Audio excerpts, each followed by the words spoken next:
घबराओ मत, डरो मत, हम तुम्हें वो बशारत देने आए हैं जिस जन्नत का अल्लाह ने तुमसे वादा किया है। थोड़े दिन और बाकी रहो, थोड़े दिन और जमे रहो और डटे रहो।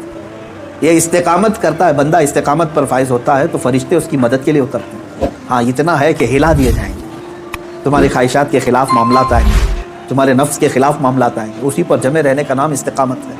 कुर्बानियाँ गोश्त खाने के लिए नहीं, एक मत नीयत ये हो और फिर गोश्त खाने में मिल गया तो ये अल्लाह का इनाम आ गया कि उसकी कुर्बानी ही नहीं है, कुर्बानी होगी ही नहीं। 1000 बकरे ईद आए, 1000 ईद उल फितर आए, तुम्हारे लिए कौन सी ईद है? दुआ करना तर्क ना करें। हज़रत इब्राहीम अलैहिस्सलाम की दुआ कुरान पाक में मौजूद है। आप यही दुआ करते थे, रब्बी हबली मिनस सालिहीन, ऐ अल्लाह मुझे सालेह औलाद अता। और इस्तिकामत का माना इतना अजीम है कि सूफिया इकराम ने क्या फरमाया मालूम है? अस्सलाम वालेकुम दोस्तों, कैसे हैं प्यारे इस्लामिक भाइयों। उम्मीद करता हूँ इंशाअल्लाह आप सब खैरियत से होंगे। अल्लाह आप सबको हमेशा सलामत रखे। आपका प्यारा भाई मोहम्मद इफरान आज फिर एक नई वीडियो लेकर आप सबकी खिदमत में हाजिर आया है। इस वीडियो का टॉपिक है आने वाला बकरीद में अपने नफ्स की कुर्बानी कैसे करें। आइए इस वीडियो में सुनेंगे मुफ्ती सलमान अजहरी साहब की जुबानी और इस वीडियो को देखकर ज्यादा से ज्यादा अमल भी करने की कोशिश करेंगे इंशाअल्लाह। तो बिना देर किए हुए आइए इस वीडियो को देखते हैं दोस्तों। कुर्बानियाँ गोश्त खाने के लिए नहीं, एक मत नीयत ये हो और फिर गोश्त खाने में मिल गया तो ये अल्लाह का इनाम आ गया कि उसकी कुर्बानी ही नहीं है, कुर्बानी होगी ही नहीं। 1000 बकरे ईद आए, 1000 ईद उल फितर आए, तुम्हारे लिए कौन सी ईद है? दुआ करना तर्क ना करें। हज़रत इब्राहीम अलैहिस्सलाम की दुआ कुरान पाक में मौजूद है। आप यही दुआ करते थे, रब्बी हबली मिनस सालिहीन, ऐ अल्लाह मुझे सालेह औलाद अता, सालिहीन में से मुझे नस्ल अता फरमा। हज़रत इब्राहीम अलैहिस्सलातु तस्लीम की इस दुआ को कुरान पाक में भी आप तिलावत में पाएंगे। हज़रत इब्राहीम अलैहिस्सलातु तस्लीम की इस दुआ को अल्लाह तबारक व तआला ने कबूल फरमाया और फिर अल्लाह ताला ने इरशाद फरमाया कि हम तुम्हें एक बेटा अता करते हैं। वो कैसे मामलात हुए ये भी देखिए। हज़रत हाजरा हुज़ूर हज़रत इब्राहीम अलैहिस्सलाम की अहलिया, वो घर में मौजूद हैं। कुछ फ़रिश्ते आए और फ़रिश्तों ने आकर के बशारत दी कि अल्लाह तबारक व तआला तुम्हें बेटे से नवाजने वाला है। तो कहने लगी कि मैं इतनी बूढ़ी हो गई हूँ, उनकी खुद की उम्र 90 साल के ऊपर की थी, कहा इतनी बूढ़ी हो गई हूँ, क्या मुझे बच्चा हो सकता है? फरिश्तों ने कहा हाँ, अल्लाह तबारक व तआला जो गालिब हिकमत वाला है वो चाहे तो हो सकता है। तो फिर अल्लाह तबारक व तआला ने ये बशारत दी और बुढ़ापे में हज़रत इब्राहीम अलैहिस्सलाम को बेटे की बशारत से नवाजा और उसके बाद हज़रत इस्माइल अलैहिस्सलाम की विलादत हुई। चंद दिनों के बाद, चंद सालों के बाद हज़रत सारा से हुज़ूर हज़रत इब्राहीम अलैहिस्सलाम को दूसरे बेटे भी हुए, हज़रत इसहाक़ अलैहिस्सलाम, यानी उसी उम्र में। और ये वो लोग हैं, ये 2 बेटे ऐसी उम्र में हुए। अब यहाँ बताता हूँ मैं आपको सब्र का और इस्तिकामत का फल कितना अजीम होता है। 100 साल तक इब्राहीम अलैहिस्सलाम सब्र करते रहे औलाद को, और उसके बाद अल्लाह ने औलाद दिया। 2 बेटे थे, एक इस्माइल अलैहिस्सलाम और दूसरे इसहाक़ अलैहिस्सलाम। इन दोनों नबियों के बारे में अगर मैं आपको बताऊं, इसहाक़ अलैहिस्सलाम वो नबी हैं, हज़रत इब्राहीम अलैहिस्सलाम के वो बेटे हैं जिनको अल्लाह ने नबी भी बनाया, और उनकी नस्ल में 30,000 से ज़्यादा नबी पैदा किए तकरीबन। बनी इसराइल पूरी नस्ल जो है वो इसहाक़ अलैहिस्सलाम की नस्ल है। इसहाक़ अलैहिस्सलाम के बेटे याकूब अलैहिस्सलाम, याकूब अलैहिस्सलाम के बेटे यूसुफ अलैहिस्सलाम, यहाँ से पूरी बनी इसराइल चली, उसमें हज़ारों नबी आए। इब्राहीम अलैहिस्सलाम को एक बेटे इसहाक़ अलैहिस्सलाम की नस्ल में सारे नबी अता किए, और दूसरा बेटा जो इस्माइल अलैहिस्सलाम अता किए, इनकी नस्ल में तो सैयदुल अंबिया हुज़ूर सल्लल्लाहु अलैहि वसल्लम आता है, मुहम्मदुर रसूलुल्लाह सल्लल्लाहु अलैहि वसल्लम अलैहि अफ़ज़लुत तहिय्यति व अकमलुत तस्लीमात। तो ये हज़रत इब्राहीम अलैहिस्सलाम की दुआ का नतीजा था और सब्र और इस्तिकामत का। आज जो मुझे पैगाम देना था वो यही है। मैंने आयत करीमा भी खुतबे में यही पढ़ी। बेशक वो लोग जिन्होंने ये कहा अल्लाह हमारा रब है, इन्नल्लज़ीना क़ालू रब्बुनल्लाह, बेशक वो लोग जिन्होंने कहा अल्लाह हमारा रब है, सुम्मा इस्तक़ामू, फिर उस पर जम गए, ये है इस्तिकामत। इस्तिकामत कहते हैं डटे रहना, जमे रहना। اب اس کے متعلق جو قرآن کہتا ہے تتنزل علیہم الملائکہ، ان پر اللہ تعالیٰ فرشتے اتارتا ہے۔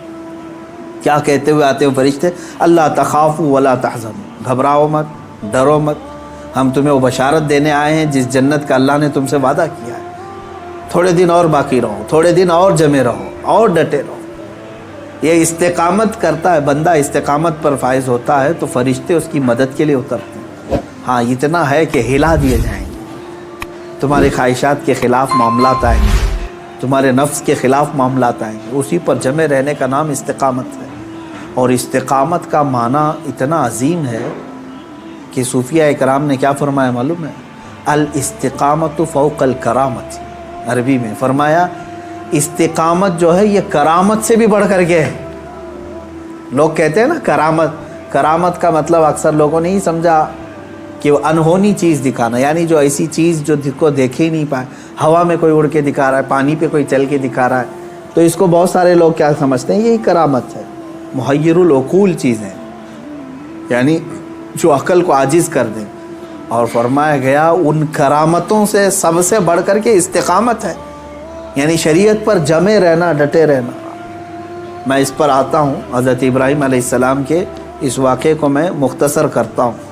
بیٹا ہوا، 100 سال تک صبر کرنے کے بعد پھر اللہ تبارک و تعالیٰ نے امتحانات ایسے لیے کہ ابراہیم علیہ السلام کو ترک وطن کرنا پڑا ہے، یعنی آپ کا ایک شہر جو ہے بابل تھا، عراق۔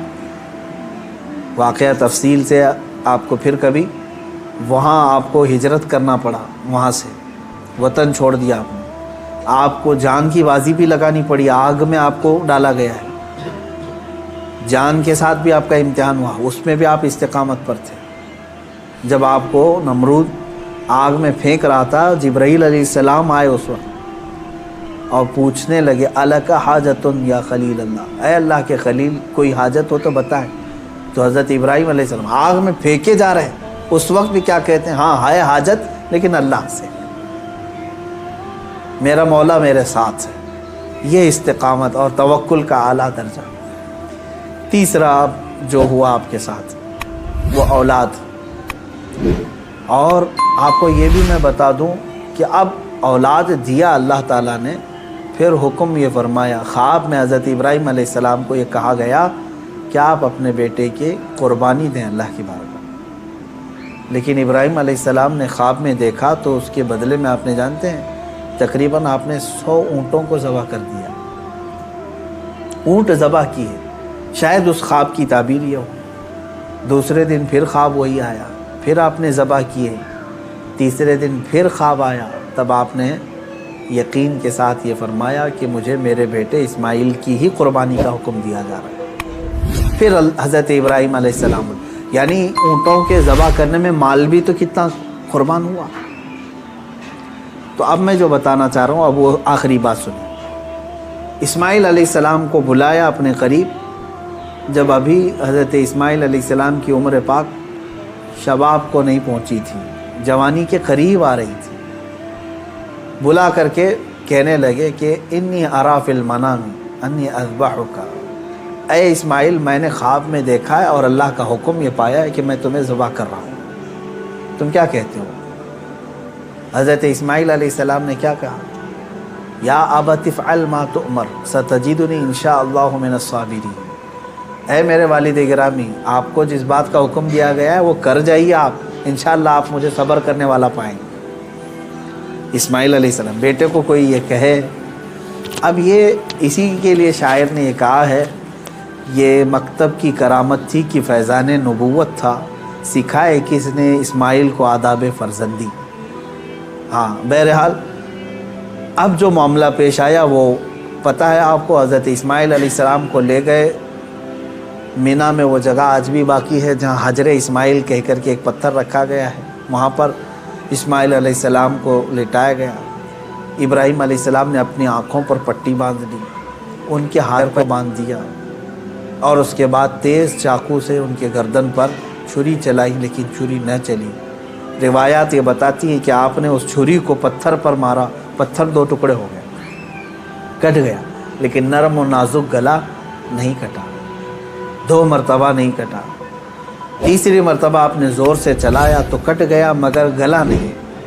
अल्लाह तबारक व तआला के हुक्म से जिब्राइल अलैहिस्सलाम एक दुम्बा जन्नत से ले आए और इस्माइल अलैहिस्सलाम को वहाँ से हटा करके दुम्बा रखा, दुम्बा ज़बा हो गया।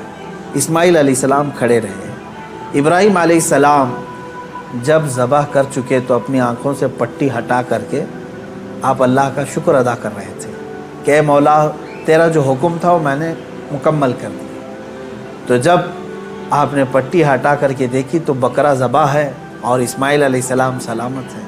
तो रब तबारक व तआला ने यूँ इरशाद फरमाया, क़द सद्दक़्त रुया या इब्राहीम, ऐ इब्राहीम तूने हमारे बताए हुए ख्वाब को सच कर दिखाया।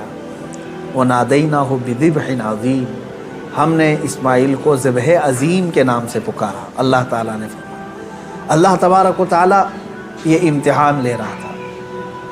ये अम्बिया इकराम अलैहिमुस्सलातु तस्लीम के साथ है, ऐसा नहीं है कि सारे लोग ये कर पाएंगे।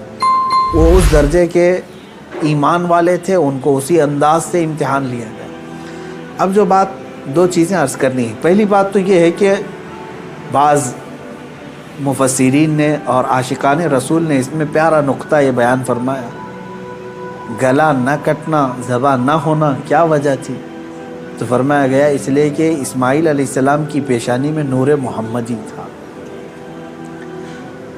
हुजूर अकरम सल्लल्लाहु ताला अलैहि वसल्लम का नूर पाक था, उन्हीं की नस्ल में हुजूर तशरीफ़ लाए।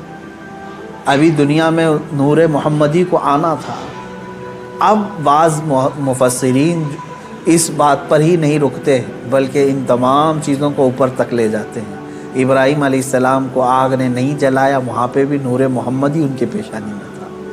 नूह अलैहिस्सलाम की कश्ती गर्क नहीं हुई इसलिए कि नूह अलैहिस्सलाम की पेशानी में भी नूर मोहम्मदी था। बहरहाल दूसरी बात मैं जो बताना चाह रहा हूँ वो 4 चीज़ें थी। इब्राहीम अलैहिस्सलाम का वतन से हिजरत करना, उनका आग में डाला जाना और उनका जानवरों को ज़बह करना। फिर चौथे नंबर पर औलाद। कोई भी इंसान अपनी ज़िंदगी में 4 चीज़ों से बेइंतहा मोहब्बत करता है। 4 चीज़ें उसकी बहुत महबूब होती हैं।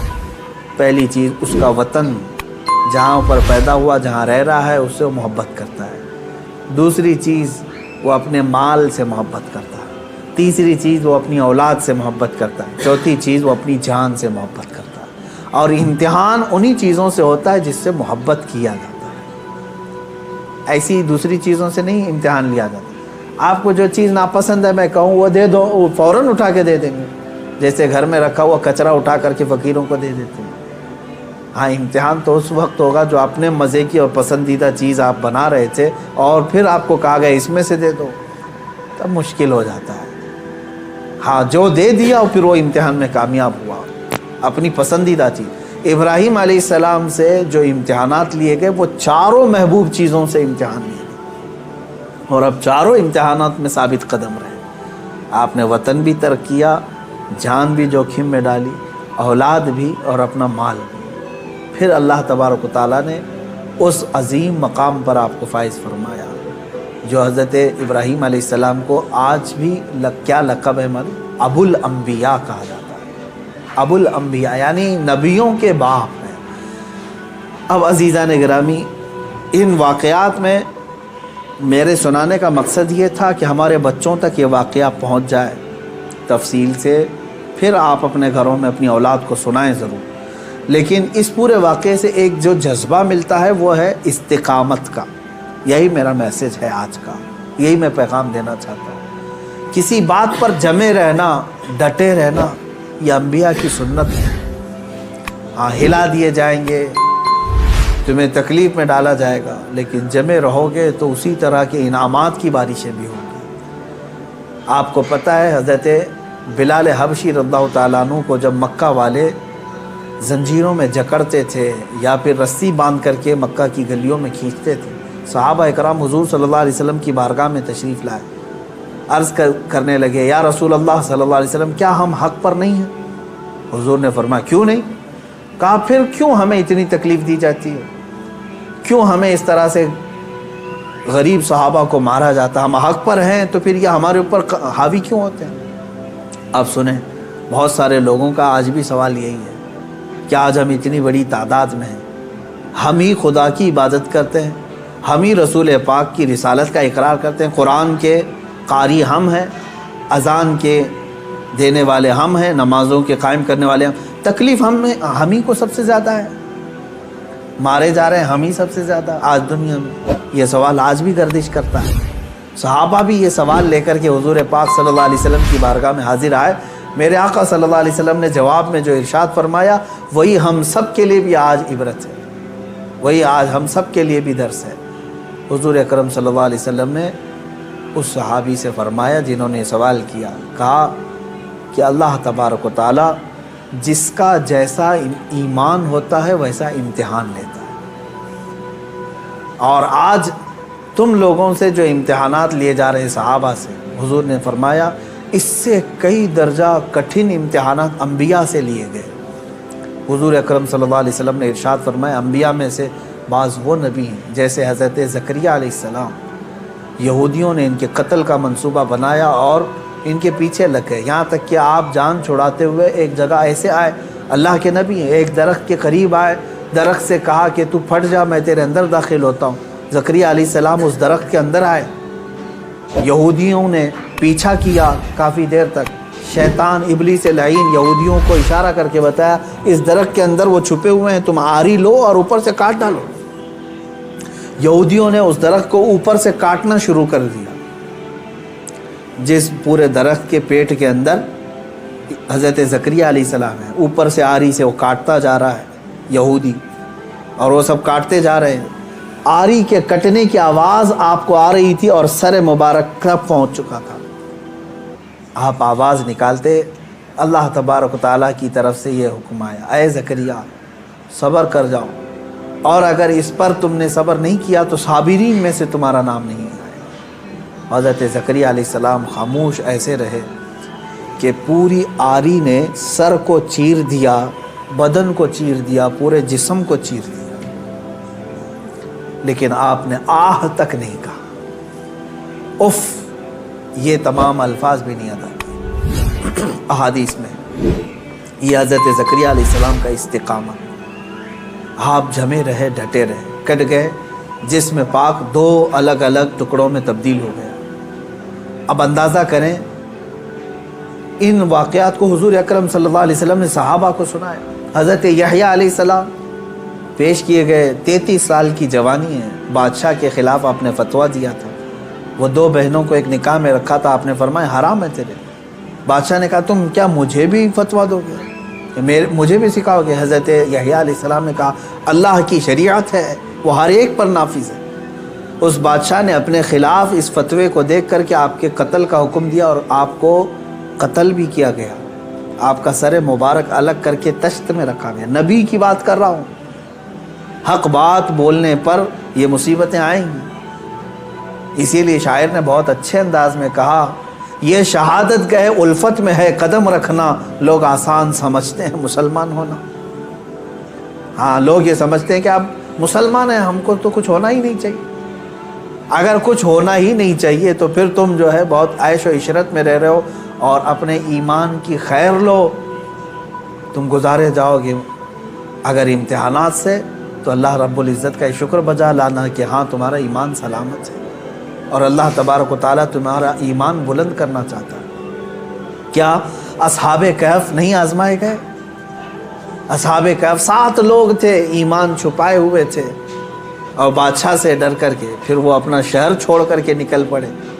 تو جس غار میں وہ جا کر پناہ لیے، بادشاہ نے ظلماً ان کے اوپر دیوار بنا دیا، ان کی قبر بنا دیا اسی میں۔